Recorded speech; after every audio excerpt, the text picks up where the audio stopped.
wallahi qaanii miti yooni fi huccuun ati uffattu maarkaa yookaan biraand ta'uu baate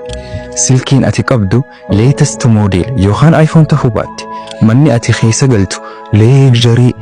pooqii ajaa'ibaa ta'uu baate mana salphaa ho'aa fi aduu sirraa ittisu ta'e wallahi qaanii miti yooni fi makiinaa hin qabaanne miilaan lafa deemte habiibi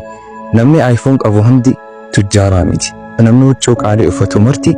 abbaa qabeenyaati miti garii khanii fi wayita manatti gale liqii fi waan nyaatuu hin qabne aruuza isaarratti nama garsiifachuu jecha miiliyoona meeqa facaasa miskiina taatee dhalachuun badiiteetii miti aanniis miti aanniin odoo hin qabne qabeenya fakkeeffachuudha jiruu nama sooshaal miidiyaa gubbarratti gartee waliin hin madaalin atiis guyyaan kee takka ni dhufa waan ta'eef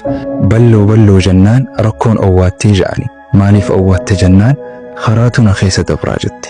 yoo arri dhiphate baruni ballataa beeki yoo abdiin jiraatte wanni hin diddeeramne takka hin jiru